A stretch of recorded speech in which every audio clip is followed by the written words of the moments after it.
Hello, everyone, and welcome to Hello Word, the podcast where we explore the English language one word at a time.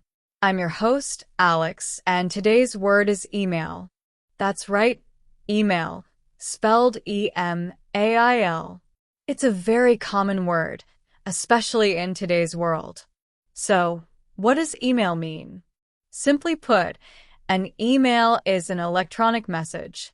It's like a letter, but sent and received using computers or smartphones over the internet. We use email to communicate with friends, family, colleagues, and even businesses.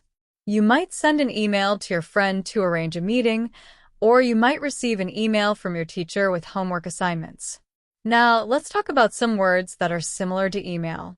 These are called synonyms. One synonym for email is electronic mail. It basically means the same thing. For example, you could say I sent her an electronic mail instead of I sent her an email. Another synonym, although a bit more formal, is digital message. You might hear this in a business context. For instance, please find attached the report in my digital message. You can also use the term message. This is a more general term but can be used to refer to an email in some situations. Like, did you get my message? When you know you sent an email. It's important to consider the context, though. Message could also mean a text message or a voice message. Now, what about words that have the opposite meaning of email? These are called antonyms. Since email is a digital form of communication, antonyms would be things like letter, which is a physical paper document sent through the postal service. For example, I received a letter from my grandmother, which is different from receiving an email. Another antonym is face-to-face conversation. This means talking to someone in person, not through a digital device. For example, we had a face-to-face conversation about the project instead of emailing.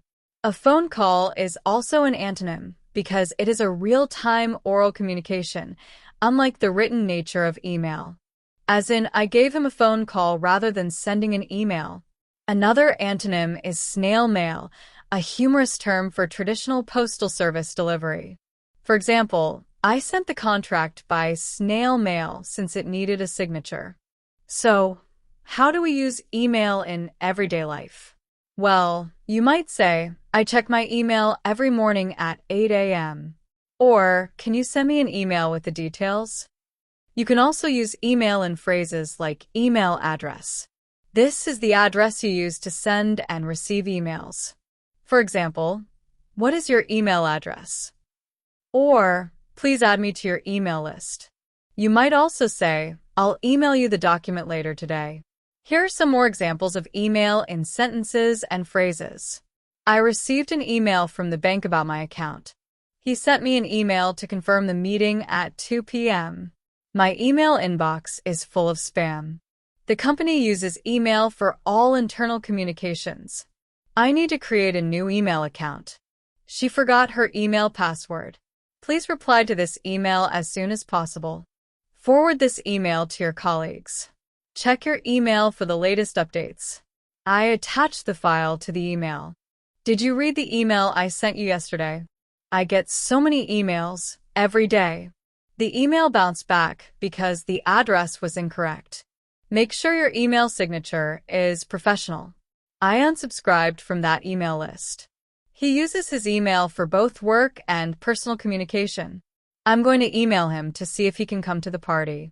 I received an email notification. That's a really important email. To recap, email is an electronic message sent and received over the internet. Synonyms include electronic mail, digital message, and sometimes message. Antonyms include letter, face-to-face conversation, phone call, and snail mail. We use email constantly in our daily lives for communication. That brings us to the end of today's episode. I hope you found it helpful.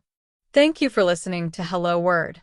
Before you go, please subscribe to the podcast and leave a review. Your support helps others find the show and learn English too. And as always, I encourage you to create your own sentence using the word email and share it as a comment below this video. I look forward to reading them. Until next time, happy learning!